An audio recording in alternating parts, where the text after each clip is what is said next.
Divergent Chapter 3. I wake to sweaty palms and a pang of guilt in my chest. I'm lying in the chair in the mirrored room. When I tilt my head back, I see Tori behind me. She pinches her lips together and removes electrodes from our heads. I wait for her to say something about the test, that it's over, or that I did well.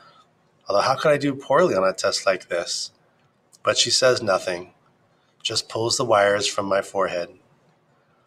I sit forward and wipe my palms off on my slacks. I had to have done something wrong, even if it only happened in my mind. Is that strange look on Tori's face because she doesn't know how to tell me what a terrible person I am? I wish she would just come out with it. That, she says, was perplexing. Excuse me, I'll be right back. Perplexing? I bring my knees to my chest and bury my face in them. I wish I felt like crying because the tears might bring me a sense of release, but I don't. How can you fail a test you aren't allowed to prepare for? As the moments pass, I get more nervous. I have to wipe off my hands every few seconds as the sweat collects. Or maybe I just do it because it helps me feel calmer. What if they tell me that I'm not cut out for any faction? I would have to live on the streets with the factionless. I can't do that. To live factionless is not just to live in poverty and discomfort. It is to live divorced from society, separated from the most important thing in life, community. My mother told me once that we can't survive alone, but even if we could, we wouldn't want to. Without a faction, we have no purpose and no reason to live. I shake my head. I can't think like this. I have to stay calm. Finally, the door opens and Tori walks back in. I grip the arms of the chair. Sorry to worry you, Tori says. She stands by my feet with her hands in her pockets. She looks tense and pale. Beatrice, your results were inconclusive, she says.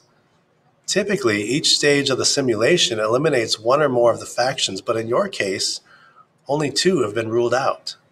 I stare at her. 2? I ask. My throat is so tight it's hard to talk. If you had shown an automatic distaste for the knife and selected the cheese, the simulation would have led you to a different scenario that confirmed your aptitude for amity. That didn't happen, which is why amity is out.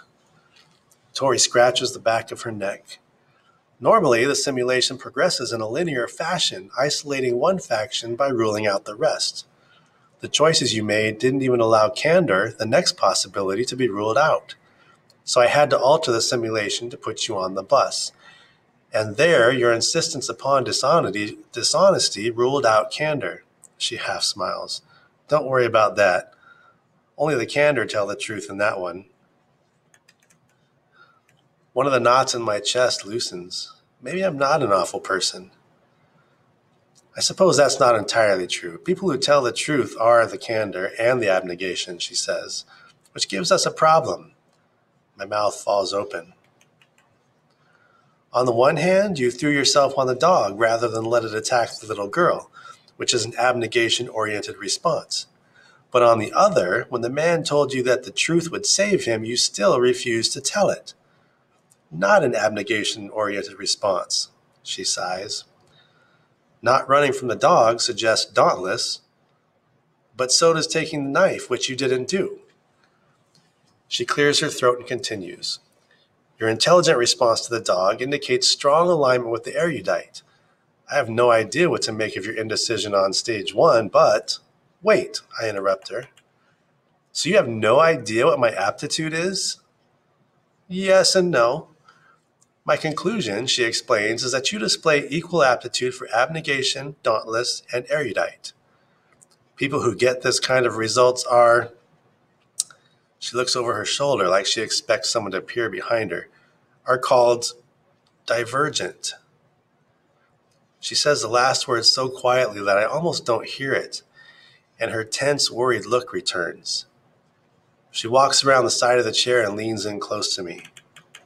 Beatrice, she says, under no circumstances should you share that information with anyone. This is very important. We aren't supposed to share our results, I nod. I know that. No. Tori kneels next to the chair now and places her arms on the armrest. Our faces are inches apart. This is different. I don't mean you shouldn't share them now. I mean you should never share them with anyone ever, no matter what happens. Divergence is extremely dangerous. You understand? I don't understand. How could inconclusive test results be dangerous? But I still nod. I don't want to share my test results with anyone anyway. Okay. I peel my hands from the arms of the chair and stand. I feel unsteady. I suggest, Tori says, that you go home. You have a lot of thinking to do, and waiting with the others may not benefit you. I have to tell my brother where I'm going. I'll let him know. I touch my forehead and stare at the floor as I walk out of the room. I can't bear to look her in the eye. I can't bear to think about the choosing ceremony tomorrow. It's my choice now, no matter what the test says. Abnegation, dauntless, erudite, divergent. I decide not to take the bus. If I get home early, my father will notice when he checks the house log at the end of the day, and I'll have to explain what happened. Instead, I walk. I'll have to intercept Caleb before he mentions anything to our parents, but Caleb can keep a secret. I walk in the middle of the road. The buses tend to hug the curb, so it's safer here. Sometimes on the streets near my house, I can see places where the yellow lines used to be. We have no use for them now that there are so few cars. We don't need stoplights either, but in some places they dangle precariously over the road like they might crash down at any minute. Renovation moves slowly through the city, which is a patchwork of new, clean buildings and old, crumbling ones. Most of the new buildings are next to the marsh, which used to be a lake a long time ago.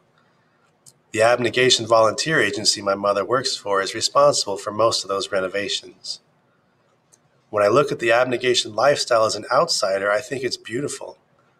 When I watch my family move in harmony, when we go to dinner parties and everyone cleans together afterward without having to be asked, when I see Caleb help strangers carry their groceries, I fall in love with this life all over again. It's only when I try to live it myself that I have trouble. It never feels genuine. But choosing a different faction means I forsake my family permanently. Just past the abnegation sector of the city is a stretch of building skeletons and broken sidewalks that I now walk through. There are places where the road has completely collapsed, revealing sewer systems and empty subways that I have to be careful to avoid, and places that stink so powerfully of sewage and trash that I have to plug my nose. This is where the factionless live. Because they failed to complete initiation into whatever faction they chose, they live in poverty, doing the work no one else wants to do. They are janitors and construction workers and garbage collectors. They make fabric and operate trains and drive buses. In return for their work, they get food and clothing, but, as my mother says, not enough of either. I see a factionless man standing on the corner up ahead. He wears ragged brown clothing and skin sags from his jaw. He stares at me, and I stare back at him, unable to look away. "Excuse me," he says, his voice raspy. "Do you have something I can eat?" I feel a lump in my throat. A stern voice in my head says, "Duck your head and keep walking." No, I shake my head. I should not be afraid of this man. He needs help, and I am supposed to help him. Yes, I say. I reach into my bag. My father tells me to keep food in my bag at all times for exactly this reason. I offer the man a small bag of dried apple slices. He reaches for them, but instead of taking the bag, his hand closes around my wrist. He smiles at me. He has a gap between his front teeth. "My, don't you have pretty eyes," he says. "It's a shame the rest of you is so plain." My heart pounds. I tug my hand back, but his grip tightens. I smell something acrid and unpleasant on his breath. "You look a little young to be walking around by yourself, dear," he says. I stop tugging and stand up straighter. I know I look young. I don't need to be reminded. "I'm older than I look," I retort. "I'm 16. His lips spread wide, revealing a gray molar with a dark pit in the side. I can't tell if he's smiling or grimacing. Then isn't today a special day for you, the day before you choose? Let go of me, I say. I hear ringing in my ears. My voice sounds clear and stern, not what I expected to hear. I feel like it doesn't belong to me. I'm ready. I know what to do. I picture myself bringing my elbow back and hitting him. I see the bag of apples flying away from me. I hear my running footsteps. I am prepared to act. But then he releases my wrist, takes the apples, and says, "Choose wisely, little girl."